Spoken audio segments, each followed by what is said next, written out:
मन के हारे हार है, मन के जीते जीत। मन ही मन का शत्रु है और मन ही मन का मीत। नमस्कार, राम राम सा। आप सगलारो स्वागत है, आप सभी का स्वागत है धरती धोरारी के मंच पर। जी हाँ, धरती धोरारी यानी एक ऐसा मंच जहाँ धोरों की धरती से, धोरों की धरती में जिस रेत के कण कण में जो बिखरे हुए हैं अनमोल नगीने, अनमोल रत्न, उनको हम चुनकर लाते हैं और उनसे आपसे रूबरू करवाते हैं। वो अपने जीवन का सार आप तक साझा करते हैं, मोटिवेशन देते हैं, अपने जीवन के उन अनछुए पहलुओं को आपके साथ साझा करते हैं। और जैसा कि मैंने अभी बात की थी मन की बात, तो आपके मन में भी ज़रूर ये आया होगा कि मन की बात में आखिर ऐसा क्या है। जी हाँ, आज हमारी जो ख़ास मेहमान है वो मन की बात करती है, लेकिन मन की बात जान भी लेती है। मनोवैज्ञानिक हैं वो। मनोविज्ञान में उन्होंने भारत को अंतर्राष्ट्रीय मंच पर कई बार प्रतिनिधित्व दिया है। वो दिल्ली की एक निजी यूनिवर्सिटी में साइकोलॉजी डिपार्टमेंट की सहायक प्रोफेसर हैं और इसके अलावा 40 जो विश्व के मनोवैज्ञानिक है उभरते हुए, उनमें उनका नाम है। बहुत बहुत स्वागत करते हैं, अभिनंदन करते हैं डॉक्टर हरलीन कौर का। नमस्कार हरलीन कौर जी, धरती धोरारी में आपका बहुत बहुत स्वागत है। तो शुरुआत आपसे करते हैं मन की बात से। आपके मन में ये कब जगा कि आपको मनोवैज्ञानिक बनना है? ऐसा कौन सी बात रही कि आपका मन मनोविज्ञान की तरफ चला गया? बात बहुत पुरानी है। जब मैं 11वीं कक्षा में थी तब मैंने बायोलॉजी लिया था। तो करना तो डॉक्टरी थी, लेकिन ऐसा हुआ कि वो एग्ज़ाम देने के बाद मुझे पता नहीं क्यों ये रियलाइज़ हुआ कि शायद मेरा एप्टीट्यूड उस क्षेत्र का नहीं है। मुझे और मेहनत करने की ज़रूरत है और बहुत अच्छे से मुझे मन समझने की ज़रूरत है कि आखिर मेरे मन में क्या चल रहा है, आखिर मैं क्या बनना चाहती हूँ। तो वो एक लाइफ का टर्निंग पॉइंट था उस क्लास में, जहाँ मुझे लगा कि अगर मुझे मौका मिला तो मैं मनोविज्ञान ज़रूर पढ़ूंगी। उसके बाद मैंने एग्ज़ाम दिया। फिर 12th की मेरिट के हिसाब से आप अपना कॉलेज चूज़ कर सकते हो। फिर मैंने यूनिवर्सिटी महारानी कॉलेज से BSc करा है साइकोलॉजी में। तो मेरा UG साइकोलॉजी के अंदर है यहीं से। मतलब बायोलॉजी में मन नहीं लगा या मन कहीं और था? मनोवैज्ञानिक दृष्टिकोण से अगर हम बात पूछे आपसे, तो मनोविज्ञान में मन लग चुका था आपका? मनोविज्ञान में ये मन लग चुका था कि ये बहुत अच्छी ऐसी फील्ड है जिससे मैं ये समझ सकती हूँ कि किसी का एप्टीट्यूड अगर उस क्षेत्र में ना भी हो तो ऐसी बहुत सारी फील्ड्स हैं जो उसके लिए एग्जिस्ट करती हैं। मेरा मन बायोलॉजी में बहुत लगता था, फिजिक्स में नहीं लगता था। अच्छा, फिजिक्स में नहीं लगता था। पर आपको ओवरऑल फिजिक्स, केमिस्ट्री, बायोलॉजी तीनों में नंबर प्राप्त करने होते हैं अगर आपको डॉक्टर बनना होता है या उसका एग्जाम पास करना होता है। बिल्कुल। तो वहीं से मुझे ये समझ आई कि अगर मेरा फिजिक्स में मन नहीं लग रहा तो हो सकता है ऐसा कोई फील्ड है जहां मेरा मन लगता है। स्कूल में मैं ले नहीं पाई मनोविज्ञान किसी कारणवश, तो इसलिए मैंने सोचा कि अब अगर जब मैं ग्रेजुएशन करूंगी तो मैं इस सब्जेक्ट को ज़रूर पढ़ूंगी। और वहाँ से शुरुआत हुई मेरे मनोविज्ञान के अंदर आने की। और मनोविज्ञान ने मुझे ऐसे बांधा कि मैं उससे बाहर ही नहीं आ पाई। तो मेरा UG महारानी कॉलेज से है, यहीं से, यूनिवर्सिटी ऑफ राजस्थान से। फिर मैंने मास्टर्स किया साइकोलॉजी के अंदर, मनोविज्ञान के अंदर, वो भी साइकोलॉजी के अंदर, बनारस हिंदू विश्वविद्यालय से। उसके बाद मैंने एक काउंसलिंग के अंदर डिप्लोमा किया। उस डिप्लोमे को बोलते हैं काउंसलिंग साइकोलॉजी एंड इंटरवेंशंस। वो BHU कराता है जो UGC फंडेड होता है।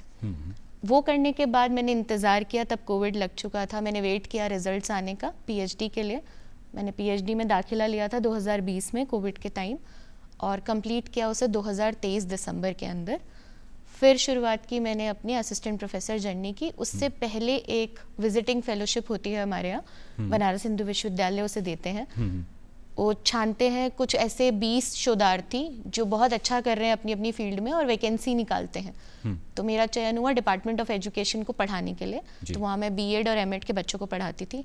महज 2 महीने ही हुए थे कि मेरी नौकरी लग जाती है सहायक प्रोफेसर की, एक निजी विश्वविद्यालय में, जैसा आपने बताया, दिल्ली के अंदर।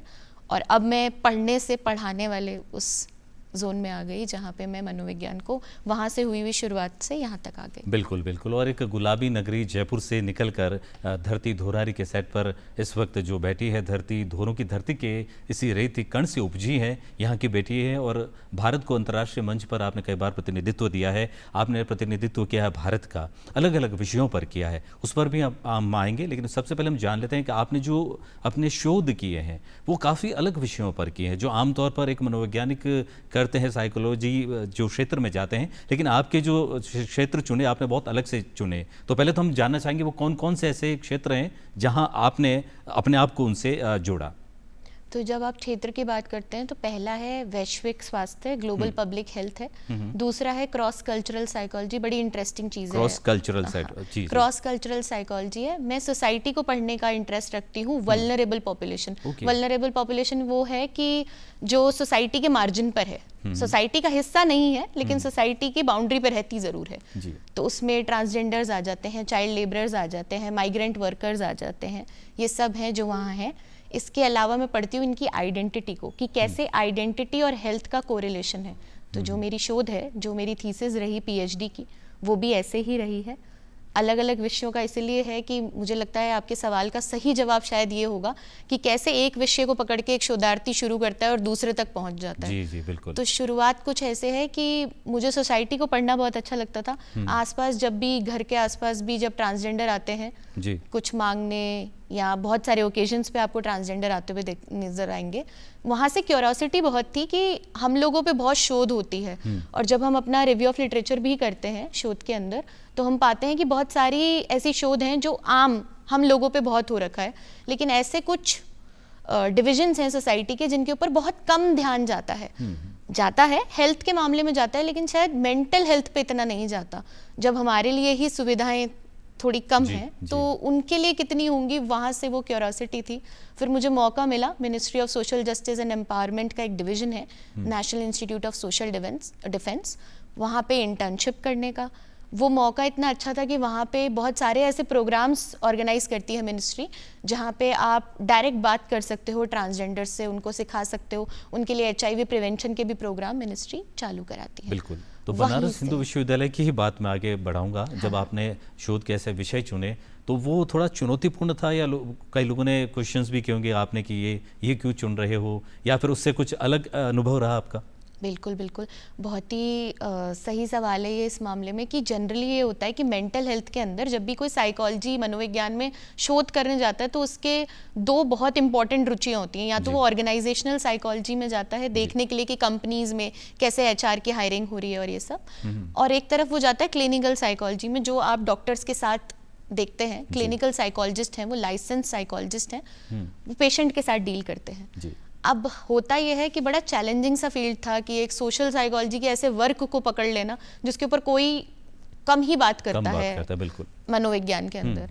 तो बहुत चैलेंजिंग था वो खुद को ये मनाना और उसी चीज़ पे अड़े रहना कि नहीं, चाहे मैं चाइल्ड लेबरर पे काम करूँ, चाहे मैं ट्रांसजेंडर पे काम करूँ, चाहे मैं माइग्रेंट वर्कर पे काम करूँ, मैं काम इस पॉपुलेशन पे ही करूंगी। तो पॉपुलेशन हमेशा से डिसाइडेड थी। चैलेंजिंग ये होता है कि फिर आप सुपरवाइजर को कैसे ढूंढेंगे। जैसे अभी क्या होता है, आप नेट की एक परीक्षा पास करते हैं, आप उत्तीर्ण हो जाएं उस परीक्षा के अंदर तो आप सहायक प्रोफेसर के लिए आगे बढ़ भी सकते हैं और शोध भी कर सकते हैं। अब वहाँ ये होता है कि ऐसे सुपरवाइजर के साथ जिसको आपके काम में भी इंटरेस्ट आए। जनरली लोग जब ऐसा सुपरवाइजर ढूंढते हैं तो वो कोशिश करते हैं कि जो उनका काम हो उनके जैसा ही मैं काम करने लग जाऊं। मैं थोड़ी उस मामले में स्ट्रिक्ट थी अपने आप से कि मैं अपने काम को कभी भी चेंज नहीं करूंगी। मैं उस सुपरवाइजर ऐसे ढूंढ के लाऊंगी जो शायद मेरे काम में रुचि रहे। तो उसमें बहुत हेल्प हुई मेरी उस सेम यूनिवर्सिटी में PhD करने से। ये फायदा होता है कि जब मैंने मास्टर्स करी 2 साल, 1 साल डिप्लोमा किया, तो मैं अपने सुपरवाइजर को पहले से जान रही थी, वो भी उसी क्षेत्र में काम करते हैं। उनको मेरा प्रपोजल बहुत पसंद आया था और सिंस मेरे पास फर्स्ट हैंड नॉलेज थी, इसे हम कहते हैं फील्ड की नॉलेज होना, पहले से पता है उनसे कैसे बातचीत करनी है, बात शुरू कैसे करनी है। बहुत डिफिकल्ट होता है ऐसी मार्जिनलाइज पॉपुलेशन से एटलीस्ट बात शुरू करना। तो वो शोध के लिए उनको मेरी आइडिया, क्यूरियोसिटी बहुत पसंद थी। वो देखते आए थे मेरी जर्नी को, तो उन्होंने हाँ बोली और वहाँ से वो शुरुआत हुई। बिल्कुल, सुपरवाइज़र तो आपको मिल गए अच्छे। आपका जो शोध था उसका विषय भी बहुत यूनिक रहा, लेकिन जिस सब्जेक्ट पर आप कर रहे थे शोध, वो लोग उनको ढूंढ पाना, उन तक पहुंच पाना, ऐसे लोगों तक पहुंचना, ये कितना मुश्किल रहा, वो सफ़र वो भी जानना चाहेंगे आपसे। इसमें चैलेंजेस बहुत हैं कि सही बात है, उन्हें रीच आउट करना, उन तक पहुंचना, उन तक पहुंचने के बाद उन्हें मनाना, क्योंकि ये बेसिक सा क्वेश्चन आता है। वो लोग साफ बोलते हैं कि इससे हमें क्या फायदा होगा। बिल्कुल, आपकी तो PhD हो रही है, लेकिन उनको क्या फायदा, उनको क्या फायदा होगा, पॉलिसी में क्या कोई चेंज आ जाएगा, क्या उनको कोई मॉनेटरी बेनिफिट मिल जाएगा। ये बहुत सारे सवाल हैं जो उनके जहन में भी आते हैं। तो एक तरफ वो खुद को छिपाना चाहते थे, वो खुद वो इस हाशिए पे आ जाते, वो खुद ऐसा चाहते कि हम अलग थलग रहें, उनको भी निकालना भी बड़ा चैलेंजिंग रहा होगा।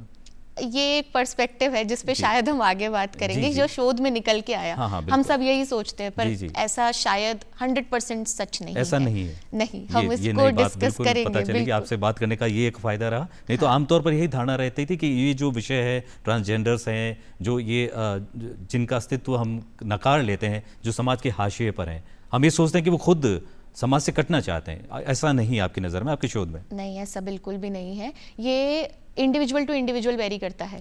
हो सकता है कुछ ऐसे ट्रांसजेंडर हो जो हाशिए पे रहकर सिर्फ हाशिए पे ही रहना चाहते हो, वो नहीं आना चाहते हाईलाइट में। लेकिन कुछ ट्रांसजेंडर ऐसे हैं जो सच में वेलफेयर करना चाहते हैं, जो सच में सुधार चाहते हैं कि ऐसा कुछ हो कि पूरे समाज का एक साथ उत्थान हो जाए उस चीज़ के अंदर। तो ये क्वेश्चन है, लेकिन मैंने रीच आउट कैसे किया, मुझे वो लोग कैसे मिले, अगेन क्रेडिट जाना चाहिए NISD की उस इंटर्नशिप का, जहाँ मुझे धीरे धीरे समझ में आई। मैंने उनके कॉन्टैक्ट नंबर लिए। कुछ जैसे ट्रांसजेंडर हैं, आपको जान के शायद हैरानी होगी, आपको पता होगा, केरला में एक यूनिवर्सिटी है, उन्होंने एक ट्रांसजेंडर प्रोफेसर हायर किया। चंडीगढ़ में एक यूनिवर्सिटी है जहाँ एक ट्रांसजेंडर वुमेन पढ़ाती हैं। ऐसे कुछ लोग वहाँ आए हुए थे, इंटेलेक्ट है, जानते हैं कि शोध कितना इम्पोर्टेंट है, तो उन्होंने बिना झिझक के बोला कि नहीं, हम लोग इसमें पार्टिसिपेट करेंगे और कैसे भी मदद हो पाएगी। तो इसे हम कहते हैं स्नो बॉलिंग। आपने एक को फ़ोन किया, एक ने दूसरे का आपको कांटेक्ट दिया। इस तरीके से मैं पूरे PhD की जर्नी में 169 कॉन्टैक्ट्स बना पाई अपने। लाजपत नगर जाती थी मैं, दिल्ली बहुत ज़्यादा मैंने ट्रैवल किया, बनारस की कुछ बस्तियां हैं जो मैंने बहुत ट्रैवल करी, जयपुर में ऐसे कुछ कुछ एरियाज़ हैं, मैं नाम नहीं ले पाऊंगी, वो मैंने बहुत ज़्यादा विजिट करे धीरे धीरे करके। ऐसा कई बार हुआ 169 में से, जब आप मेरी थीसिस देखेंगे, केवल 19 ऐसे लोग थे जिन्होंने पूरा इंटरव्यू कंप्लीट किया। आधे लोग बीच में छोड़ देते हैं, कुछ लोगों का उनका काम है, उनको मॉनेटरी इश्यूज़ हैं, उन्हें बहुत ज़्यादा तकलीफ़ होती है आपके लिए ट्रैवल करके आने में, तो आपको जाना पड़ता है। कुछ बस्तियों से मैं भी हैरान हो गई, एक आध जगह मैं भी कंफर्टेबल नहीं थी एक के बाद दूसरी बार जाने में। तो वो इस तरीके के चैलेंजेस हैं जहाँ आपको उन 3-4 सालों की PhD में ऐसा लगता है कि बहुत ऐसा टाइम आता है जब आप छोड़ सकते हो आपका शोध at any point of time. वापस डिसीजन को रीथिंक करना पड़ता है कि शायद गलती कर दी, लेकिन उसमें सबसे बड़ा सहायक आपके यही लोग बनते हैं, जो लोग आपको बहुत मोटिवेट करते हैं कि नहीं आप करिए, आप एक कांटेक्ट नहीं मिल रहा, हम दूसरा ढूंढ के लाएंगे, हो सकता है ये आपके इंटरव्यू को कंप्लीट कर पाए। तो ये एक बिल्कुल। तो ये आपने इस शोध में जाना, लेकिन आपसे एक मैं चीज़ जानना चाहूँगा कि शोध और शिक्षण, इसमें क्या डिफरेंस है और कौन सा ज़्यादा महत्वपूर्ण है? ये एक बहुत कॉमन चीज़ आसपास भटकती है, लेकिन इसमें बहुत गहरा फ़र्क है मेरे हिसाब से। आपसे जानना चाहूँगा कितना फ़र्क है? बिल्कुल है, बहुत ही अच्छा सवाल है ये कि ये फ़र्क है, और मैं इस फ़र्क को बहुत अभी मैंने जल्दी ही महसूस किया है इस फ़र्क को, कि आप टेबल के उस तरफ होते हो एज अ स्टूडेंट और अचानक से आप प्रोफेसर की श्रेणी में आ जाते हो। ट्रिकी है। आपने पूछा कि दोनों में से कौन सा महत्वपूर्ण है। बिल्कुल, दोनों अपनी अपनी जगह महत्वपूर्ण है। जब आप स्टूडेंट होते हो, आप PhD ले रहे होते हो, इंडिया में ऐसा है भी, ये फैक्ट है, बहुत कम लोग PhD अपनी कंप्लीट कर पाते हैं और उसके आगे की स्टडीज सोचना उनके लिए और भी टफ होता है। PhD की जर्नी जहाँ तक है, शोध करना अपने आप में चैलेंजिंग इसलिए क्योंकि जैसे कि मैंने आपको चैलेंजेस पहले बताए कि ये प्रॉब्लम्स आती हैं। आप डेटा कलेक्शन करने जाते हो, बहुत सारी प्रॉब्लम आती है, उसके बाद आप थीसिस उस शोध को लिखते हो, उसको लिखने के बाद वो सुपरवाइजर के पास जाती है, उसके बाद वो एक्सटर्नल के पास जाती है, एक प्रोसेस है उसको करने का। उस जर्नी में आप जितना सीख सकते हो ना, उतना आप कभी नहीं सीख सकते। एज अ स्टूडेंट आप बहुत इवॉल्व होते हो, और लर्निंग एक ऐसी चीज़ है जो आपके टीचिंग में काम आएगी। आप कभी भी, एक टीचर एक लाइफ लॉन्ग लर्नर होता है, वो कभी नहीं सोच सकता ये सोचने में कि आज के बाद मैं कुछ नहीं सीखूंगा। वो जो शुरुआत है ना, वो आपको शोध वाली जर्नी देती है, आपको ये सिखाना। हम इसमें एक इंग्लिश में एक कंसेप्ट यूज करते हैं, रिजिलियंस एक वो ताकत है कि मैं गिर के भी वापस संभल के खड़ी हो सकती हूँ, क्या बात है, पर मुझे उसके किसी के सहारे की जरूरत नहीं है। वो सिखाने का काम करता है शोध। आपको इतनी बार गिराएगा, आपको रोज इस बात का एहसास कराएगा कि आपने बहुत बड़ी गलती कर दी। बहुत टायरिंग जर्नी है। चलिए, मेरा तो 3.5-4 साल का हो गया, 3-3.5 साल में। कुछ शोध हैं हमारे 6 साल तक चलते हैं। अब उसको करना, रोज सेम सुपरवाइजर को देखना, रोज सेम प्रॉब्लम के बारे में जानना, रोज एक जैसा इंटरव्यू एक इंसान के साथ कंडक्ट करना, कितना टफ होगा ना वो। नहीं कर पाते हो आप। वहाँ से आप उस लर्निंग को लेके ये सीखते हो कि कितना रिजिलियंट एक इंसान को बनना पड़ता है, कितनी ताकत अपने में डेवलप करनी पड़ती है, कि आप जब आप प्रोफेसर बन के आते हो आप वही देख रहे हो टेबल के पीछे जो आप शायद करा करते थे, उसी तरीके की शैतानियाँ हैं, उसी तरीके का बच्चा है, उसी तरीके के सवाल हैं, लेकिन अब उनको जवाब देने का तरीका अलग है।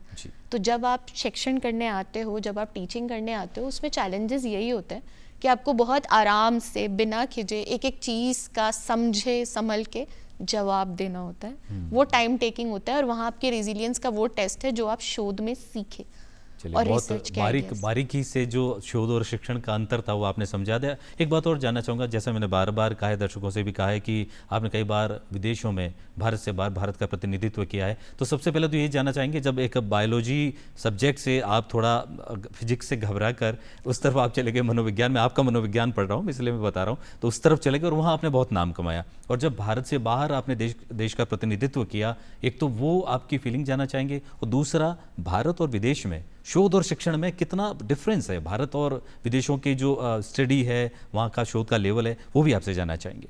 तो मैं आपके सवाल को 3 हिस्सों में डिवाइड करके आंसर करूंगी। पहला है वो फीलिंग मुझे पहली बार आई थी 2017 में।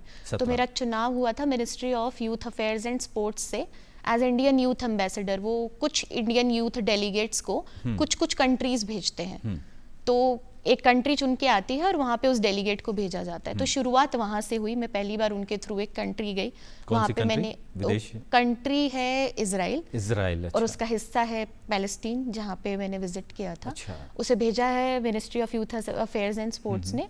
सिलेक्शन की प्रक्रिया उनके हिसाब से होती है, आपका सीवी देखते हैं, कितना आप एक लीडरशिप स्किल आपके अंदर है, कितना आप क्रॉस कल्चरल चीज़ों में हैं ऑलरेडी, या कितना आपने कल्चरल चीज़ें करी हैं, बियॉन्ड एकेडमिक देखना उनका थोड़ा फील्ड का वो हिस्सा रहता है। शुरुआत वहाँ से हुई। पहली बार प्रतिनिधित्व मैंने भारत का तब किया था। उसके बाद वो शुरुआत होती चली गई ऐसे कि मास्टर्स का मेरा एक शोध था।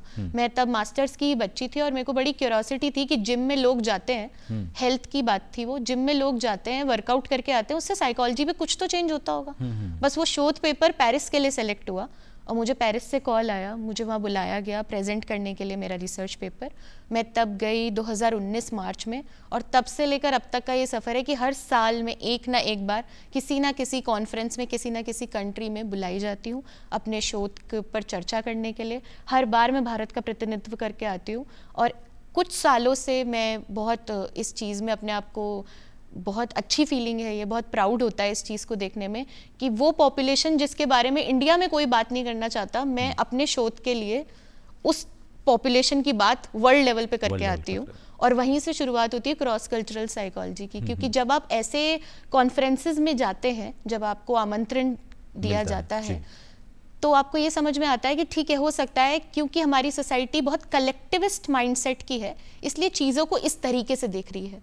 पर जब हम बाहर जाते हैं तो हम देखते हैं कि जितनी भी इंडिविजुअलिस्टिक सोसाइटीज़ हैं, उनका किस तरीके से देखने का नज़रिया है इन कुछ कुछ टॉपिक्स को। बिल्कुल। और आप विदेशों में बहुत ज़्यादा घूमी है, बहुत सारे देशों का आपने दौरा किया है, भारत का प्रतिनिधित्व किया है, और महारानी कॉलेज से बनारस हिंदू विश्वविद्यालय, फिर दिल्ली से कई देशों में घूमी है, और फिर से गुलाबी नगर में लौट के आ जाते हैं, महारानी कॉलेज की तरफ चले जाते हैं। और जयपुर की बात अगर आपसे की जाए तो एक शोधार्थी के अलावा, डॉक्टर हरलीन कौर के अलावा हरलीन कौर जयपुर को किस दृष्टि से देखती है, आज किस तरह उसे मिस करती है, कौन सी ऐसी खास चीज़ें हैं जो अभी भी आपके जहन में बहुत आपको याद आती है, कचोटती है? मैं सबसे ज़्यादा परकोटे को मिस करती हूँ कि कैसे मैं वहाँ जाती थी शॉपिंग करने, वो बहुत मिस होता है मुझसे। उसका रीज़न है, शॉपिंग करने के मायने ना धीरे धीरे, अब क्या होता है जब आप मनोवैज्ञानिक बन गए या उस जर्नी पर है, भी मनोविज्ञान होता है कुछ? बिल्कुल है, उसे हम कंज्यूमर साइकोलॉजी कहते हैं। बड़ा इंटरेस्टिंग चीज़ है वो, किसी चीज़ को कैसे लुभाते हुए आपको बेच देना है, वो एक स्किल है, उसे ही हम कंज्यूमर साइकोलॉजी बोलते हैं। और जो बार्गेनिंग होती है वो भी कुछ, वो बार्गेनिंग बिल्कुल कंज्यूमर साइकोलॉजी का हिस्सा है, और किस माइंडसेट से आप उसे खरीदने जा रहे हैं वो भी कंज्यूमर साइकोलॉजी का हिस्सा है। तो अब मैं वो चीज़ सबसे ज़्यादा मिस करती हूँ मेरे अंदर। अगर कहीं पे इस चीज़ को देखना है कि कहाँ मैं जयपुर को बहुत ज़्यादा मिस करती हूँ, तो बहुत ज़्यादा मिस करती हूँ मैं नाहरगढ़ के सनसेट को। सनराइज़र में नहीं हूँ, मैं नहीं पहुँच पाई कभी भी सनराइज़ देखने टाइम से, लेकिन मैं सनसेट को बहुत मिस करती हूँ नाहरगढ़ पे। मैं सबसे ज़्यादा मिस करती हूँ इस बात को कि जयपुर इतना ब्यूटिफुली डिज़ाइन किया गया है कि उसके अंदर आपको आपकी धरोहर बहुत अच्छे से दिखेगी, ऐसा लगता है इतने सालों के बाद भी उसे प्रिजर्व किया गया है। मैंने इतने देश घूमे, वहाँ पे भी, वहाँ जाकर भी सबसे इंटरेस्टिंग बात यही है, मैं जयपुर को ढूंढ रही होती हूँ कहीं ना कहीं कि इतने अच्छे तरीके से हमने जयपुर को बहुत अच्छे से प्रिजर्व किया, इतने महलों को प्रिजर्व किया, इतनी चीज़ों को हम आज भी देख पाते हैं। इतने साल हो गए जयपुर छोड़े हुए, मैंने जयपुर 2016 में छोड़ दिया था और मैं शायद कभी वापस नहीं आ पाई परमानेंटली, हमेशा एजुकेशन के लिए या टीचिंग के लिए बाहर ही रही। तो मुझे वो चीज़ कहीं ना कहीं हिस्टोरिकल एस्पेक्ट में मिसिंग लगती है। कुछ कुछ कंट्रीज़ में भी आर्किटेक्चर में देखती हूँ, मैं वेस्टर्न कंट्रीज़ बहुत ज़्यादा घूमी, तो मुझे उस वेस्टर्न सिविलाइजेशन और हमारे अंतर जब भी अंतर दिखता है तो मैं बहुत खुशनसीब मानती हूँ अपने आप को कि मैं जयपुर से आती हूँ। कुछ लेक सिटीज़ मैंने देखी हैं, लेकिन मैं उदयपुर को भी फिर उतना ही मिस करती हूँ। Coming back to Jaipur, Jaipur की सबसे अच्छी बात है उसकी हिस्ट्री। जयपुर की सबसे अच्छी बात है कि आज भी जब आप बापू बाज़ार जाएंगे या कुछ बाज़ार आप घूमेंगे, आपको वैसा का वैसा ही फीलिंग होगा जैसा कि आप 5-6 साल या 7 साल के थे। जितनी मेरी मेमोरी इंटैक्ट है जब से मैंने वहाँ घूमना शुरू किया, उतनी ही है। कंज्यूमर वाली और बात आपने नहीं बताई, इसमें भी मनोविज्ञान होता है। और अब जयपुर की इतनी बात चली तो आपसे एक और सवाल जानना चाहेंगे कि जब आपने डिसीजन लिया था बायोलॉजी, फिर से बायोलॉजी पे आता हूँ मैं, फिजिक्स वाली बात हो रही है, जब आपके परिवार ने, उनका क्या रुख रहा था जब आपने अचानक से कहा, वो चाहते होंगे कि आप मेडिकल क्षेत्र में जाए या फिर कुछ बायोलॉजी में टीचिंग करें, इसी शहर में रहें, राजस्थान में रहें, आपका ये फैसला था, क्या वो आराम से एग्री हो गए या कुछ उनको मनाना पड़ा? बहुत चैलेंजिंग डिसीजन था वो मेरी लाइफ का। इट्स वेरी डिफिकल्ट कि आप अपने पेरेंट्स, अपनी फैमिली और जयपुर को छोड़ के चले जाना, मतलब जयपुर को छोड़ना अपने आप में एक टफ डिसीजन है लाइफ का। लेकिन कभी कभी कुछ पाने के लिए आप बहुत कुछ छोड़ देते हो, वो मनाना अपने पेरेंट्स को थोड़ा सा चैलेंजिंग है। मैं बहुत लकी मानती हूँ अपने आप को कि मेरे पेरेंट्स इस चीज़ को बहुत अच्छे से समझे। टाइम लगा, मैं ये नहीं बोलूँगी कि वो एक रात में मान गए, थोड़ा मुश्किल है क्योंकि अवेयरनेस नहीं है सोसाइटी में। तो वो जो एक मिथ बना हुआ है कि किस चीज़ की डॉक्टर बनने जा रही है, किस शोध करेगी ऐसा कुछ जिसका कोई पता नहीं क्या होगा आगे, क्या नहीं होगा, क्या इसका फ्यूचर रहेगा, कैसे ये डिज़ाइन करेगी, वो वहाँ से निकालना ना उनको, वो बहुत थोड़ा टफ टास्क है। बॉक्स के अंदर ही सोचा जाता है, या तो बच्चा इंजीनियर या डॉक्टर ही बनता है। तो उसमें भी आपने मनोविज्ञान का सहारा लिया या कुछ? तब तक मेरे पास मनोविज्ञान की इतनी नॉलेज शायद नहीं थी, पर मेरे को लगता है शुरुआत शायद वहीं हुई। मेरा टेस्ट सबसे बड़ा वही था कि अगर इनको मना लिया तो मैंने आधी जंग तो वैसे ही जीती। तो मैंने कोशिश पूरी की और शायद वही हुआ कि मेरे जो छोटे भाई हैं वो डॉक्टर है न्यूक्लियर मेडिसिन के। तो मैं वहाँ से वो ये कहकर निकली थी कि कोई बात नहीं, अगर MBBS का सपना आपका मेरे थ्रू पूरा नहीं होता, आप इससे करा लीजिएगा, पर मैं तो वही करूँगी जो मेरा दिल करना चाहता है। एंड आज वो आपके फैसले पे खुश होते होंगे? वो मेरे फैसले पे भी बहुत खुश हैं और मैं बहुत खुश हूँ इस बात से, और शायद शुक्रगुजार भी रहूँगी अपने भाई की कि उसने वो चीज़ पूरी करी, नहीं तो शायद आज बात कुछ और होती कि वो MBBS कर पाए। और आज वो बिल्कुल आपके परिवार से जो ये बात निकली है, जो विषय आया है, तो जो भी दर्शक देख रहे होंगे उनके मन में भी ज़रूर ये सवाल होगा कि एजुकेशन को लेकर बच्चों पे बहुत दबाव रहता है। मनोवैज्ञानिक दृष्टिकोण से देखा जाए तो आजकल के बच्चे बचपन अपना जी नहीं पाते हैं, उससे बहुत पहले वो मैच्योर हो जाते हैं। तो जो ये आपके शोध में क्या कुछ ऐसी चीज़ें सामने आई जिनसे हमें यूथ को, खास तौर पर बच्चों को जो अपना सब्जेक्ट्स ले रहे होते हैं, उनके लिए क्या पेरेंट्स को दृष्टिकोण रखना चाहिए और बच्चों को क्या खास करना चाहिए, वो आपसे जानना चाहेंगे? जब मैं काउंसलिंग का अपना डिप्लोमा कर रही थी तब हमें एक माइनर प्रोजेक्ट करना होता है। उस टाइम मैंने एक शोध किया था जो यूथ की वेलबींग पर है, जो आपने सवाल किया। उसकी एक फाइंडिंग ऐसी है जो ये बताती है कि इंडिया के अंदर बहुत सारा प्रोग्रेशन हो चुका है इस सेगमेंट को लेकर कि माँ बाप इतने अच्छे से बच्चे को नहीं समझ पा रहे, इसलिए वो स्कूल में आता है। स्कूल सेटिंग में टीचर्स के अंदर भी इतनी सेंसिटाइजेशन नहीं है, टीचर्स को भी इतनी अवेयरनेस नहीं है कि वो बच्चे को एड्रेस कर सके, बच्चे की जितने भी प्रॉब्लम्स हैं। आजकल हर स्कूल में आप पाएंगे, ज़्यादातर स्कूल में स्कूल काउंसलर नियुक्त किया गया है। उसका सोल रीज़न यही है ताकि बच्चे को वो चीज़ जो वो नहीं समझ पा रहा, उस यूथ की वेलबींग जहाँ पे उसको इतना स्ट्रेस है अपनी लाइफ को लेके, लाइफ के चैलेंज को लेकर के, और एकेडमिक प्रेशर जो हम इसको बोलते हैं, करिकुलम की प्रोजेक्ट अब जमा करना है, ये चीज़ ऐसे करनी है, कौन से सब्जेक्ट लेने हैं, क्या होगा मैं ये सब्जेक्ट नहीं लूँगा, कहाँ करियर जाएगा। आज के बच्चे बहुत ज़्यादा स्ट्रेसफुल, अब खुद ही स्ट्रेस ले लेते हैं जाके उनको दिया जाता है। अच्छी बात यह है कि स्कूल के अंदर काउंसलर्स आ गए हैं। अच्छी बात यह है कि आजकल अवेयरनेस सोशल मीडिया के थ्रू बहुत बढ़ने लगी है। ये तब की बात है जब 2019 से 20 का सफ़र है ये, तब इतनी सोशल मीडिया यूजेज नहीं थी, लेकिन तब भी हमारी फाइंडिंग्स में ये निकला था कि आजकल का यूथ ज़्यादा डिपेंडेंट है उसके फ्रेंड सर्किल पे, ना कि माँ बाप पे या टीचर्स पे। तो ये चीज़ मैंने तब देखी, लेकिन मैंने इसका फॉलो अप स्टडी किया है अभी रिसेंटली, तो मैंने पाया ये बहुत ज़्यादा चेंज हुआ है ट्रेंड ऐसे कि अब वो सोशल मीडिया पे रील्स के हिसाब से चीज़ें करते हैं, क्योंकि अटेंशन स्पैन अब सिर्फ 30 सेकंड का है। वो 30 सेकंड में डिसीजन मेक कर लेते हैं। अगर उनका इमोशन बहुत इंपॉर्टेंट चीज़ है।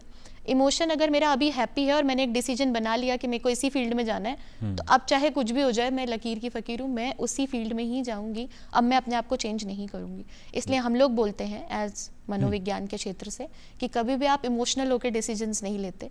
पर बच्चे आजकल ऐसा करते हैं, जैसे ही उनको स्ट्रेस आता है तो जो उनको सबसे इजी ऑप्शन दिखता है वो उसकी तरफ चले जाते हैं, विदाउट नोइंग द फैक्ट कि उनकी कैपेबिलिटी शायद किसी और फील्ड में लाई करती है। ये बहुत गंभीर बात है, बिल्कुल ये वाकई में सोचने विषय है। और आपने जिस तरह से कहा कि बच्चे इतनी जल्दी निर्णय ले लेते हैं, तो आपने जो शोध किया था जब आप अपने विषय में अपेयर हुई थी और आज अब आप देखती हैं उसी सब्जेक्ट में, तो क्या ट्रेंड में चेंजेस आए हैं साइकोलॉजिकल फील्ड में, या बहुत ज़्यादा कुछ बदलाव आ गया? अगर अब अभी की स्टूडेंट होती तो आपके लिए ज़्यादा आसान होता है, मुश्किल होता है? अभी की स्टूडेंट होती तो ज़्यादा आसान होता, क्योंकि अगर मैं 2013 को 2025 से कंपेयर करूं, या एज अ स्टूडेंट खुद को प्रोफेसर, सहायक प्रोफेसर की जर्नी से कंपेयर करूं, बहुत ज़्यादा अवेयरनेस है, इतने ज़्यादा ऑप्शंस हैं। मैं लोगों को बहुत इजीली बात करते हुए पाती हूँ मेंटल हेल्थ के बारे में। पहले बड़ा स्टिग्मा होता था, तो लोग डरते थे, क्योंकि उनके लिए मनोविज्ञान सिर्फ हॉस्पिटल तक ही जाता है, उसके ना आजू ना बाजू कहीं नहीं जाता, बीमार की श्रेणी में आ जाता। वो सिर्फ बीमारी है और कुछ नहीं है। किसी को नहीं पता इतनी सारी फील्ड एग्जिस्ट करती हैं, जो खासियत है मनोविज्ञान की। आज की डेट में बच्चा पूरे माइंडसेट के साथ आता है। तो जिस यूनिवर्सिटी में मैं पोस्टेड हूँ, वहाँ हम एडमिशन्स भी लेते हैं। तो जब मैं इंटरव्यू लेती हूँ, मैं बच्चों से खासकर ये सवाल पूछती हूँ कि तुम्हें कौन से मनोविज्ञान के विषय में आगे जाना है, उसके कौन से डोमेन में आगे बढ़ोगे। उनका फोकस बिल्कुल क्लियर होता है, हम यही मनोवैज्ञानिक बनेंगे। जैसे एग्जाम्पल, आजकल बहुत फैशन है फॉरेंसिक साइकोलॉजिस्ट बनने का, हमें फॉरेंसिक में जाना है। बच्चों ने सीआईडी देखा, बच्चों ने बहुत सारे ऐसे धारावाहिक देखे हैं जिनसे वो इतनी प्रेरणा ले चुके हैं कि हम इसी फील्ड में जाएंगे, हम कातिल को ढूंढ के लेकर आएंगे। बच्चे बहुत एड्रेनलिन रश से ड्रिवन है। वहाँ पे इतना फोकस आ जाना, आपके सवाल का जवाब वहाँ है कि 2013 में हमें पता ही नहीं था।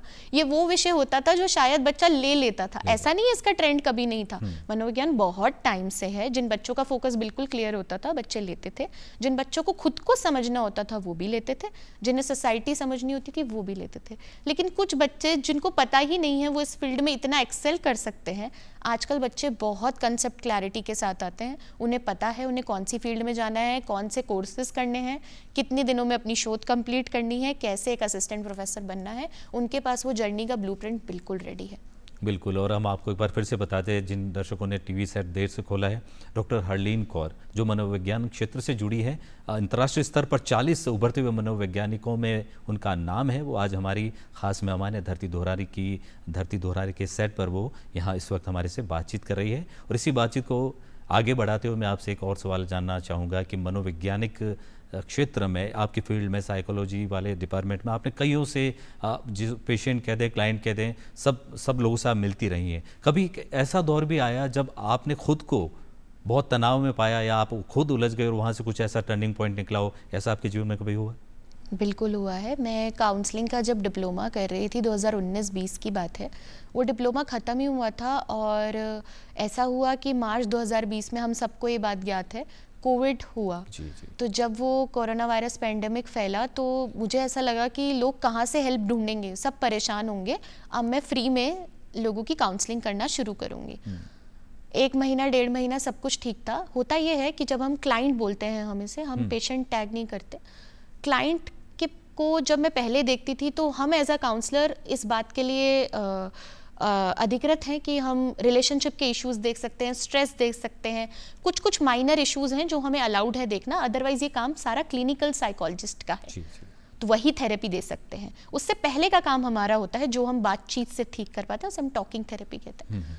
तो जब मैं काउंसलिंग कर रही थी, तो बहुत सारे मैंने जब अपने क्लाइंट्स देखे डिप्लोमा के टाइम या शायद मास्टर्स के टाइम, या जब मैं इंटर्न भी थी SMS के अंदर, तब भी मैंने सिर्फ ये पाया था कि बहुत तरीके, बहुत वैरायटी है जहाँ लोगों के साथ अलग अलग तरीके की समस्या लेकर आते हैं लोग।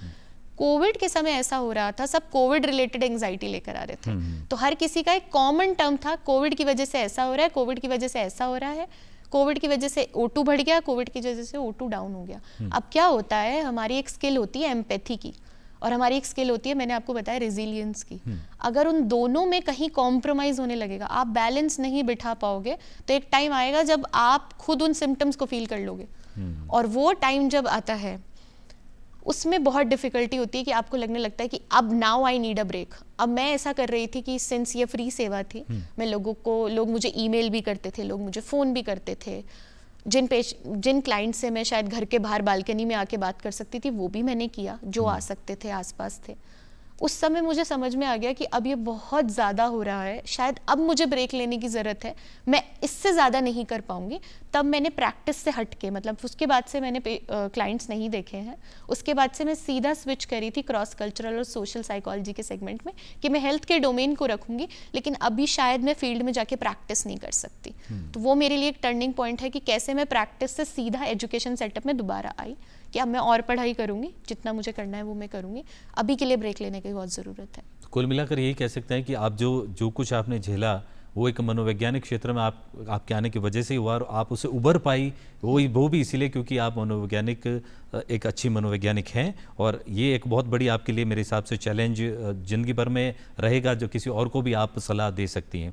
अब जो बात एक वो रह गई थी, भारत और विदेशों में जो एक ट्रेंड है या जो शोध और शिक्षण में या जो साइकोलॉजिकल थॉट्स होते हैं, इनमें क्या फ़र्क है? क्या बहुत बड़ी चीज़ है जो आपको लगता है कि इंडिया में लागू होनी चाहिए, या फिर भारत की ऐसी विशेषता जो विदेशों में नहीं है? इस चीज़ पर आपसे जानना चाहेंगे।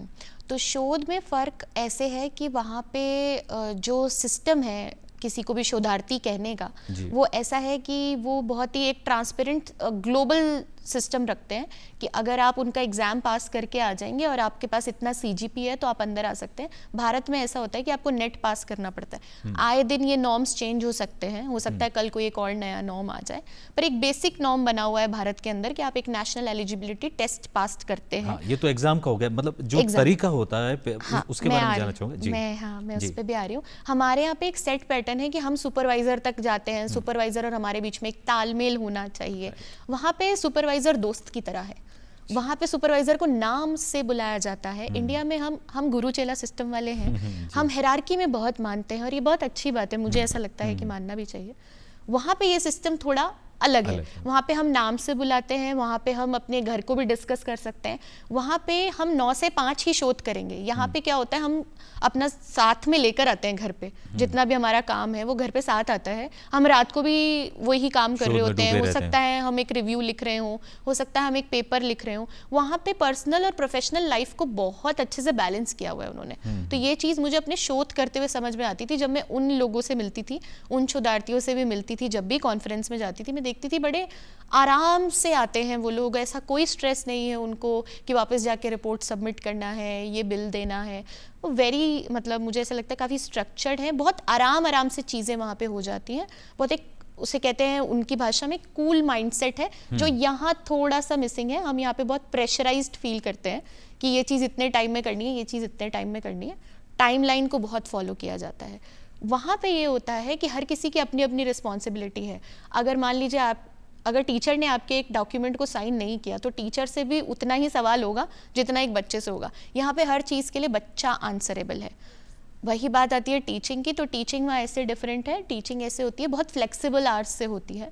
डिपेंड करता है, मुझे हफ्ते में अगर 8 क्लासेस लेनी है तो मैं और बच्चा ये आपसी उसमें डिसाइड करेंगे कि कौन ये क्लासेस लगानी है। हो सकता है किसी को वेडनेसडे से फ्राइडे कहीं जाना हो किसी बच्चे को, तो टीचर कुछ नहीं करेगा, मंडे और ट्यूसडे में वो सारे आवर्स कंप्लीट करेगा। बच्चे को जितना पढ़ाना है 8 घंटे वो पढ़ा के वहाँ से हट जाएगा, ताकि बच्चे अपना ट्रैवल कर सके, चीज़ों को मैनेज भी कर सके। यहाँ ऐसा नहीं होता। यहाँ अगर 25 घंटे बच्चे को क्लास लगानी है, वो 25 घंटे बच्चे ने आना ही आना है। बच्चा वहाँ आएगा, टीचर भी वहाँ अवेलेबल होगा। वो जो टीचिंग लर्निंग का प्रोसेस है वो यहाँ बहुत स्ट्रक्चर्ड है, वहाँ बहुत फ्लेक्सिबल है। ये एक फ़र्क है, जो मेजर फ़र्क है। जी बिल्कुल, आपने बहुत खूबसूरती से इस फ़र्क को समझाया। अब एक और बात आपसे जानना चाहेंगे, क्योंकि आप साइकोलॉजिस्ट हैं, आपके पास हर वर्ग, हर उम्र, हर धर्म, जाति, संप्रदाय, लिंग, ये कुछ मायने नहीं रखता, क्योंकि हम एक प्रॉब्लम लेकर आपके पास आते हैं। लेकिन आपके लिए एक वृद्ध, एक बच्चा, एक महिला, एक यूथ, वो उस तरह को, उस इन सारी कैटेगरीज को आप किस तरह बैलेंस करती हैं, और एक साइकोलॉजिस्ट को किस तरह बैलेंस करना चाहिए, दोनों चीज़ें आपसे जानना चाहूँगा। हम कैसे बैलेंस करते हैं, ये हमारी ट्रेनिंग का हिस्सा है। तो जब हम मास्टर्स पढ़ रहे होते हैं तो हमें मौका दिया जाता है अपने मेजर सब्जेक्ट चुनने का। तो फर्स्ट ईयर सबका कॉमन होता है, सेकेंड ईयर में आप अपना मेजर चुनते हो। तो जब हम मेजर चुनते हैं उसमें हमारी ट्रेनिंग होती है। यहाँ तो बच्चा ऑर्गेनाइजेशनल सेटअप में जाएगा, मैं सिर्फ अभी बनारस हिंदू विश्वविद्यालय के बारे में बोल पाऊंगी जैसा कि वहाँ था, या फिर बच्चा क्लिनिकल के कुछ सब्जेक्ट्स ऑप्ट करता है। तो जब हम क्लिनिकल के सब्जेक्ट्स ऑप्ट करते हैं तो ये हमारी ट्रेनिंग है। इसको हमें ट्रेनिंग दी जाती है कि कैसे किसी वर्ग से बात करनी है, कैसे वर्ग को जैसे ही वो गेट से अंदर आ रहा है तभी से आपका मेंटेलिटी उसी पॉइंट पे चेंज हो जाना चाहिए। आपसे कनेक्ट होना बहुत जरूरी है, बहुत जरूरी है कि आप हम इसको एक टर्म बोलते हैं आइस ब्रेकिंग, कैसे बात शुरू करनी है। वो बहुत इंपॉर्टेंट है जो हमारी ट्रेनिंग के अंदर है कि कैसे आप, हो सकता है कि आप उस प्रॉब्लम का सोल्यूशन उसी को ढूंढवाने की कोशिश कर रहे हैं पर वो घुमा फिरा के एक जैसी बात को 4 तरीके से प्रस्तुत कर रहा है आपके सामने। आपको वहां पे कुछ नहीं करना, आपको पॉइंट पर आना है। लेकिन वो जो पॉइंट पर आने की बात है ना, उसमें किसी की भी भावनाएं हर्ट नहीं होनी चाहिए। कोई वृद्ध आएंगे तो हो सकता है उन्हें शायद सुनाई कम दे, प्रॉब्लम उनकी बहुत सीवियर हो, उन्हें ऐसा फील होना चाहिए कि उन्हें किसी ने सुना। Is the biggest part of our training. हमें उसको फील कराना पड़ता है, चाहे वो बच्चा ही क्यों ना आए। और अगर ये ट्रेनिंग है तो एज अ साइकोलॉजिस्ट क्या करना चाहिए, आपका दूसरा सवाल ये है कि साइकोलॉजिस्ट को ऐसा क्या करना चाहिए, मनोवैज्ञानिक को ऐसा क्या दिमाग में रखना चाहिए जब वो आए। तो जब आप ट्रेनिंग रिसीव करें तो अपने दोनों कान बहुत अच्छी तरीके से खुले रखें और जो आपको पढ़ाया जा रहा है क्लास के अंदर उसे समझिए और उसके बाद हैंड्स ऑन एक्सपीरियंस लीजिए। इसे हैंड्स ऑन एक्सपीरियंस का मतलब ये है, आपको बहुत सारी ऐसे हॉस्पिटल्स मिलेंगे जो इंटर्नशिप ऑफर करते हैं, जाइए थोड़ा सा एक्सपीरियंस लीजिए। डिफरेंट क्लाइंट से जब आप मिलेंगे आपको समझ में आएगा हर किसी की अलग अलग प्रॉब्लम है। मनोविज्ञान की सबसे अच्छी खास बात यह है, ये इंडिविजुअल डिफरेंसेस के बारे में बात करता है, सिर्फ सोसाइटी को डील करना नहीं सिखाता, इंडिविजुअल सोसाइटी में कितना प्रॉब्लमेटिक हो सकता है वो भी सिखाता है और सोसाइटी कैसे हेल्प कर सकती है एक इंडिविजुअल को, या फिर उल्टा भी इंडिविजुअल कैसे हेल्प करता है सोसाइटी को बनने में सिखाता है। और इसी तरीके से हम सीख जाते हैं। ट्रेनिंग एक बहुत इंपॉर्टेंट पार्ट है जहां आप सीखते हो। बिल्कुल। और एक और बात आपसे चर्चा की तो सामने आई कि समाज में कई ऐसे तबके हैं जो अनछुए हैं, जहाँ तक हम पहुँच नहीं पाते, या वो लोग नहीं समझ पाते कि साइकोलॉजिस्ट या मनोवैज्ञानिक दृष्टिकोण भी कुछ होता है, वो इसी को बीमारी मान लेते हैं या फिर वहाँ तक नहीं पहुँच पाते। तो क्या कुछ ऐसा बदलाव भी आना चाहिए जहाँ साइकोलॉजिस्ट हर जगह उस तबके तक भी पहुँचे, उन जगहों तक भी पहुँचे जहाँ तक वो खुद आप तक नहीं आ पाते हैं? इस जो इनके बीच में पुल बनाने जैसी क्या व्यवस्था होनी चाहिए आपके नज़र में? तो जब हम इंटर्नशिप कर रहे थे, मेरी एक इंटर्नशिप है रांची से भी, रिनपास करके एक इंस्टीट्यूट है, वहाँ से हमारी काउंसलिंग में 1 महीने की पोस्टिंग होती थी जी। जब वो केसेस हम देखते थे तो हमारे पास केस तब आता है जब 1-1.5 साल बहुत कुछ ऐसा करा चुके होते हैं जिनमें हमारी मान्यता शायद नहीं है। हम लोग डॉक्टर्स की साइकी से सोचते हैं रादर देन क्या सोसाइटी में चल रहा है या क्या उस कल्चर के अंदर प्रेवेलेंट है, उसमें बहुत सारी चीज़ें आ सकती हैं। ये ऐसा वर्ग है जिसको ज्ञात ही नहीं है इस बारे में कि मनोविज्ञान इतना डेवलप कर चुका है या मनोविज्ञान एज अ श्रेणी है, एग्जिस्ट करता है, there are people to help you, वो नहीं है। लेकिन इसमें सबसे ज़्यादा क्रेडिट जाना चाहिए सरकार को। मैंने देखा है 2017 से लेकर 2017 में एक एक्ट आई थी, मेंटल हेल्थ एक्ट बोलते हैं हम उसे, उसके आने के बाद बहुत सारी चीज़ें चेंज हुई हैं। इसके आने के बाद आप देखेंगे हॉस्पिटल में डिविजन्स आ गए, इसके बाद आने के बाद आप देखेंगे बहुत सारी ऐसी गाइडलाइंस आई।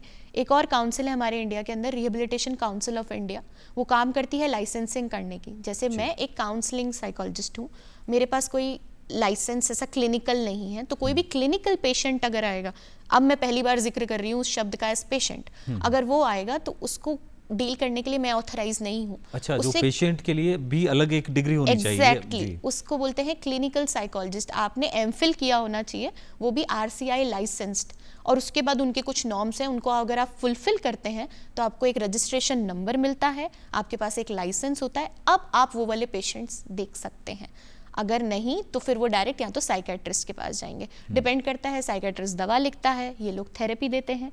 दोनों 3 अलग अलग चीज़ें, एक काउंसलर है, एक क्लिनिकल साइकोलॉजिस्ट है, ऊपर साइकाइट्रिस्ट है। तीनों जब मिलके काम करते हैं तो बहुत अच्छा ट्रीटमेंट वो दे सकते हैं किसी ऐसे भी पेशेंट को जो बहुत सीवियर है। इसके अंदर सरकार ने क्या किया है, बहुत सारी योजनाएं वो लेकर आई है, जिसके तहत वो पूरा कोशिश कर रही है कि वो अवेयरनेस कैंपेन्स भी लगाते हैं। जितने भी आपके सरकारी स्कूल्स हैं उनके अंदर जा जाके कुछ बच्चे हैं जिनकी यूनिट्स बनाई गई है, जो नुक्कड़ नाटक करते हैं, जिसके थ्रू वो प्रोसेस करने की कोशिश करते हैं, आसपास गाँव के लोगों को बताते हैं कि आप हॉस्पिटल आइए, विजिट करिए अगर आप पे ऐसे कोई भी सिम्टम है तो, या आपको लगता है किसी से बात करनी चाहिए तो। आजकल ये चीज़ दिल्ली सरकार ने भी की हुई है, DSSB का वो एग्ज़ाम कंडक्ट करते हैं जिसके थ्रू वो एजुकेशनल और वोकेशनल काउंसलर्स रखते हैं। उसका रीज़न वही है कि करियर के अंदर कभी कभी ऐसा फेज़ आता है, हो सकता है बच्चा टीचर से ना कह पाए, हो सकता है टीचर उसकी उतनी मदद ना कर पाए, हो सकता है उसके पेरेंट्स उसकी मदद ना कर पाए, लेकिन ये जो एजुकेशनल काउंसलर्स हैं, वोकेशनल काउंसलर्स हैं, वो आपको ये भी बताते हैं कि आपकी फील्ड से ज़्यादा भी कुछ फील्ड्स हैं जिसके अंदर आप ग्रो कर सकते हो। तो मेंटल हेल्थ के लिए सबसे ज़्यादा जितने भी स्टेक होल्डर्स हैं उसमें सबसे ज़्यादा बहुत अच्छा काम कर रहे हैं स्कूल्स, जितने भी प्राइवेट स्कूल्स हैं, सरकारी स्कूल हैं, धीरे धीरे इन्होंने काम करना शुरू किया है। इवन शायद आजकल तो B.Ed की ट्रेनिंग में भी एक हिस्सा आ गया जहाँ ये साइकोलॉजी बहुत अच्छे से पढ़ा रहे हैं और लोगों को बहुत अच्छे से। प्रॉब्लम ये है कि एज अ ट्रेनर ही लोगों को मनोविज्ञान के बारे में नहीं पता, तो आप उस तक पहुंचेंगे कैसे, उतने दूर तक जाएंगे कैसे? उनको बताने के लिए आपको खुद को उतनी समझ होनी चाहिए ना। बिल्कुल। और आपकी पूरी बातचीत से एक बात सामने आई कि मात्र काउंसलर लगा देने भर से आप काउंसलर नहीं बन गए, और ऐसे काउंसलर्स की काउंसलिंग भी करने के लिए एक सेल बनी हुई है जहाँ पे उनके खिलाफ कार्यवाही भी हो सकती है। हाँ बिल्कुल हो सकती है। अगर आपके पास लाइसेंस नहीं है और आप प्रैक्टिस कर रहे हैं और ऐसे पेशेंट्स को आप देख रहे हैं तो RCI आजकल बहुत स्ट्रिक्ट है। आपके पास लाइसेंस है तभी आप पेशेंट्स देख सकते हैं, अदरवाइज आप पेशेंट्स नहीं देख सकते। जी बिल्कुल। ये लाइसेंस की बात से अलग एक थोड़ी सी अलग बात कर लेते हैं हल्के फुल्के अंदाज में। जब आप अपने खाली समय में, जब आप कहीं शादी में चले जाते, पार्टी में, कहीं जैसे अभी मौसम चलेगा जीमने चले जाते हैं, तो वहाँ पे भी आपका मनोवैज्ञानिक दृष्टिकोण हावी रहता है, या फिर आप एक नॉर्मली खाना खा पाते हैं, या फिर आप देखते हैं इतना ज़्यादा क्यों खा रहा है, या ट्रेन में सफ़र कर रहे हैं तो इतने खर्राटे क्यों मार रहा है, ऐसी लाइफ रहती है, उसको कैसे बैलेंस करते हैं आप? नहीं, वो वाली लाइफ अभी मैं उस जोन में अभी तक तो नहीं गई, अभी तक मैं वहाँ पे बैलेंस ढूंढ पाई। एक चीज़ जो मैं करती हूँ, जब आपने सवाल पूछा तो मुझे याद आया कि हाँ मैं ऐसा करती हूँ, वो ये है कि जब हम शादी में जाते हैं तो कई बार ऐसा होता है किसी ने आपसे कुछ कह दिया। अब पहले क्या होता था, जब आपने मनोविज्ञान नहीं पढ़ा होता था तो उस चीज़ को मैं सिर्फ नेगेटिव लाइट में देखती थी कि उसने ऐसा क्यों कह दिया। ये बहुत ही कॉमन सी चीज़ है, ओवरथिंक करना। जब से मैंने मनोविज्ञान पढ़ा वो ओवरथिंकिंग वर्ड मेरी डिक्शनरी से गायब हो गया। उसका रीज़न है कि मुझे पता है कोई बोल रहा है तो क्यों बोल रहा है, उसके पीछे आने से बाहर आने के। अब मैं फिर ये पूछूं, क्या कर सकते हैं? बहुत एक ऐसा जो जवाब, आपका जो जवाब होगा दर्शकों के लिए, बहुत सारे लोगों के लिए महत्वपूर्ण होगा। ओवरथिंकिंग से बाहर कैसे आए, ये इसके साथ जुड़ी हुई चीज़। हाँ, तो सबसे अच्छी चीज़ है जो मदद करती है, वो प्रूवन है, मैं खुद उसको इस्तेमाल कर चुकी हूँ, वो है लिखना। अगर आपके दिमाग में 10 तरीके के अलग अलग विचार आ रहे हैं, आप प्लीज लिख लीजिए, खाली हो जाएं उनसे, विचारों से। लिखने से बेनिफिट पहला ये जो आपने बोला कि खाली हो जाता है, दूसरा ये आप अवेयर हो जाते हो कि आप ये चीज सोच रहे हो। पर हम खाली हो जाते तो डायरी फिर भर जाती, फिर भरे हुए डायरी भर जाती है, उसका नेक्स्ट स्टेप है। हाँ। उसका नेक्स्ट स्टेप ये, जब आपने लिख लिया आप उसे पढ़िए। 10 में से 5 चीजें होंगी जिस पे आपको हंसी हो जाएगी, फिर से थॉट्स अंदर चले जाएंगे, नहीं जाएंगे। उसका रीजन है, मैं आपको बता रही हूँ, बस खत्म होने वाला है वो। 5 थॉट्स जब आप पढ़ेंगे तो आपको उन पे हंसी भी आएगी, खुद पे एक सवाल भी आएगा कि इतना करने के बाद मैं इतना सोच रहा हूँ, क्या मतलब है ऐसा सोचने का? इतनी ट्रेनिंग, इतनी एजुकेशन, या इतने सेक्टर, या इतना क्या फ़ायदा हुआ इतनी सारी नॉलेज का, जब मैं ऐसा सोच पा रहा हूँ या मैं ऐसी सोच पा रही हूँ, अगर कोई दर्शक भी है तो भी। सिंपल सी बात है, आप उस 5 चीज़ों को कट ऑफ कर देंगे, बची हुई 5 चीज़ें जो आपका सवाल है अगला, कि फिर तो थॉट दोबारा चलेगी, अब वहीं पे ब्रेक लगानी है। और ब्रेक ऐसे लगती है कि वो आप कागज़ का टुकड़ा फाड़िए, फेंकिए। ऐसा करना पड़ता है आपको 15 डेज 30 डेज, जैसे हम जर्नल राइटिंग बोलते हैं अपनी भाषा में।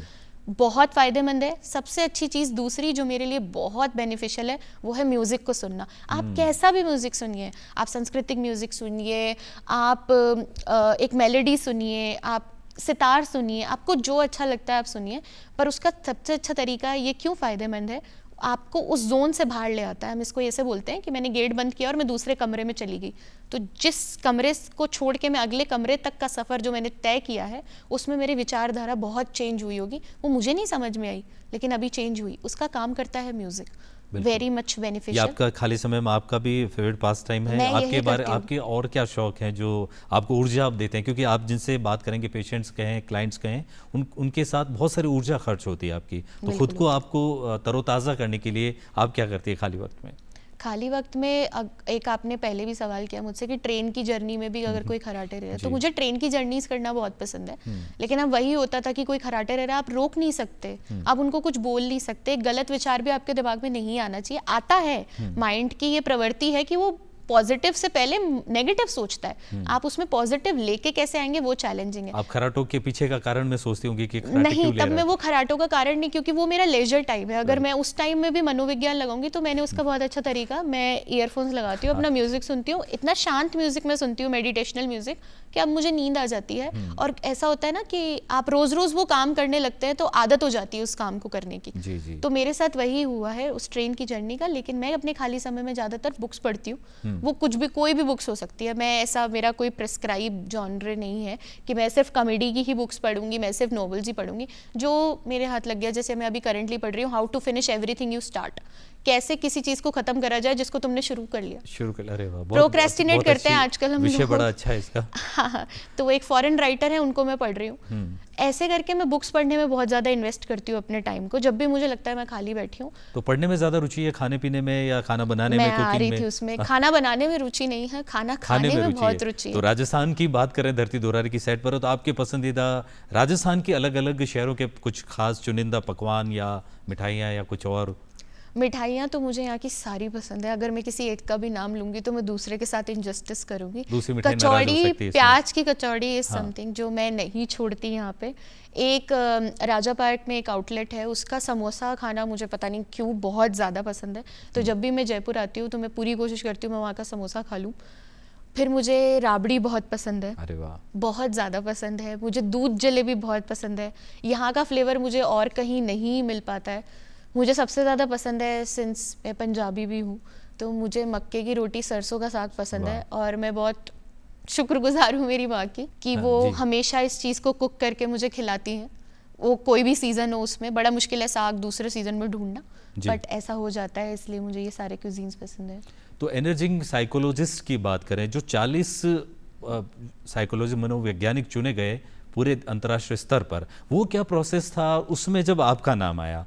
वो क्षण कैसा था आपके लिए? क्योंकि हम सब के लिए तो बड़ा गौरव का क्षण है। आपसे जानना चाहेंगे, जब इन 40 मनोवैज्ञानिक उभरते हुए पूरे विश्व में, वो क्या प्रक्रिया थी, उसके बारे में थोड़ा जानना चाहेंगे आपसे। तो ऐसा होता है 4 साल में एक बार ये एक लिस्ट निकालते हैं जिसके अंदर वो नॉमिनेशन मांगते हैं डिफरेंट यूनिवर्सिटीज़ से। तो यूनिवर्सिटीज़ आपको रिकमेंड करती है, आपका नाम, क्योंकि आप इतने रिसर्च पेपर कर रहे हैं, आप इतना शोध कर रहे हैं, तो वो नाम अकेडमिक्स में डेटाबेसेस में रजिस्टर्ड होता है, तो वहाँ से वो नाम ले लिया जाता है। और फिर आप compete करते हैं ग्लोबली, जैसे आपने कहा विश्व में 40 लोग।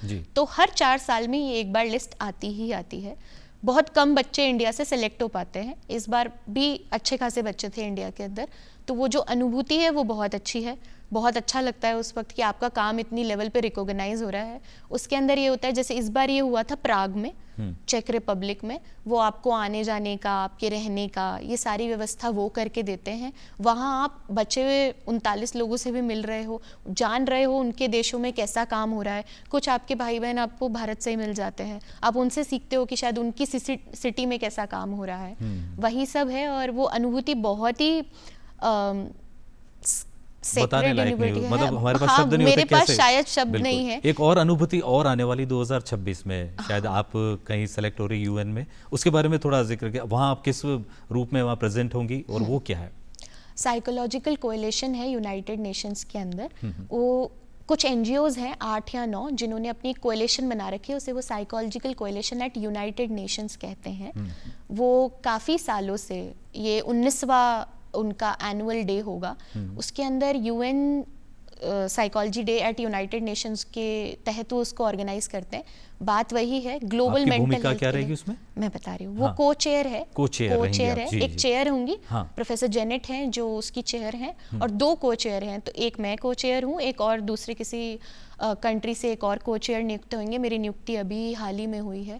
उस नियुक्ति की पीछे वजह मेरे सारा शोध पेपर है, या फिर आप ये कह लीजिए जितनी मेहनत मैंने इस फील्ड के अंदर करी, उस चीज़ को वो रिकॉग्नाइज करते हैं। सारे ग्लोब से वो नॉमिनेशंस लेते हैं। तो पहले मैं टॉप 40 में आई, वो भी एक पायदान बना कि मैंने वो अचीवमेंट भी यहाँ दिया।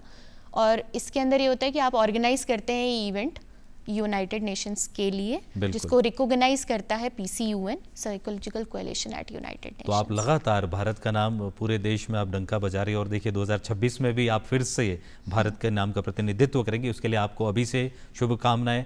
समय की थोड़ी सीमा है, तो अब आपसे एक मिला जुला एक आपसे जानना चाहेंगे, वृद्ध या युवा या बच्चे सभी के लिए कुछ मोटिवेशनल, कुछ ऐसा मैसेज हो आपके लिए, जो अभी की जो ज़िंदगी चल रही है भागदौड़ की, कोविड के बाद सभी की ज़िंदगी इतनी नॉर्मल नहीं है, तो किस तरह से ओवर थिंकिंग से बाहर आए और किस तरह हम हताशा भरे माहौल से बाहर आएँ और अपने जीवन को सुचारू रूप से चलाएं, ये आपसे जानना चाहेंगे। ठीक है।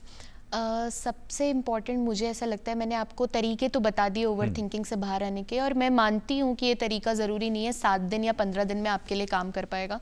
बड़ा चैलेंजिंग है, बहुत आसान होता है किसी के लिए भी कह देना कि आपको ये करना चाहिए। जब इंसान करने लगता है तब उसे रियलाइज़ होता है कि it's a very difficult task है।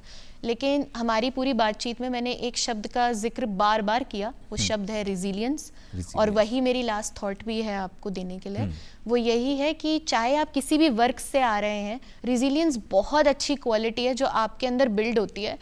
आजकल चैलेंजिंग है लाइफ कोविड के बाद भी। रिजिलियंस को थोड़ा सरलीकरण कर दे तो मैं बता रही हिंदी में, ये वो तरीका है जिसके थ्रू अगर आप 4 बार गिर जाइए पर 5वीं बार संभल के उठ जाइए। मैं आपको बार बार बोलूँगी, एक बार भी बोलूँगी कि आप कितनी भी कोशिश कर लीजिए, ये लड़ाई सिर्फ आप लड़ रहे हैं। जिस दिन से आपने जन्म लिया है तब से लेकर मृत्यु तक, ये सिर्फ और सिर्फ आपकी जंग है। लोग आएंगे, आपका साथ देंगे, आपकी फैमिली आपके सपोर्ट में खड़ी रहेगी, आपके फ्रेंड्स आपकी जर्नी में पूरी हेल्प करेंगे, टीचर्स आएंगे, डायरेक्शन देंगे। जब आप वृद्ध भी हो जाएंगे, आपके आजू बाजू भी लोग आपको हिम्मत देंगे, पर उस हिम्मत का फ़ायदा वो तभी है जब आप उसे यूज़ करना जानते हैं। ओवर थिंकिंग आपके लिए और कुछ नहीं, बस एक डिजीज़ है। वो आपको सिर्फ और सिर्फ नुकसान देने के लिए आई है और कुछ करने के लिए नहीं आई। जहाँ आप नेगेटिव सोच सकते हैं, आप ये सोचिए अगर मैंने इस चीज़ को शायद इस तरीके से सोचा होता तो मैं इस चीज़ से जल्दी बाहर आ जाता। कोई भी प्रॉब्लम लाइफ में डेली बेसिस पर आती है, जैसे आपको नींद नहीं आ रही, बहुत अच्छी सी चीज़ है, नींद नहीं आ रही, सो जाओ। That is not possible. जैसा बोलना बहुत आसान है, होता नहीं है। उसके तरीके हैं। रादर देन, मेरा मैसेज सिर्फ इतना है, रादर देन आप ये सोच रहे हैं कि इसके अंदर प्रॉब्लम क्या है, आप सोचिए सॉल्यूशन क्या है। प्रॉब्लम फोकस्ड बहुत ज़्यादा है सोसाइटी, सॉल्यूशन फोकस्ड नहीं है। वहाँ हम सबको खुद के लिए खड़ा होना है, आप ही की जर्नी है। रेजिलियंस ऐसे फ़ायदा देता है, आप 4 बार गिरिए, 5वीं बार फिर हिम्मत रखिए खड़े होने की, क्योंकि जब आपने वो सपना देखा है ना, वो सपना आपने सिर्फ इसलिए देखा है कि क्योंकि आप उसे पूरा करने की हिम्मत रखते हैं। अब वो हिम्मत बार बार टूटेगी, आप बार बार उस पीसेस को समेटिए, वापस से खड़े हो जाइए, क्योंकि सिर्फ और सिर्फ आपकी लड़ाई है।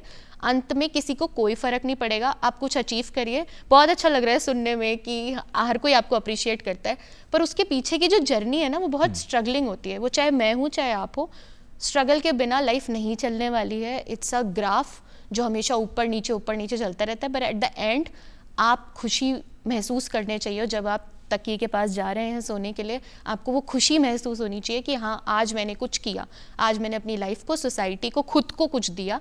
अगर वो आपके अंदर सेंस डेवलप हो गया है तो आप एक अच्छी ज़िंदगी जी रहे हैं।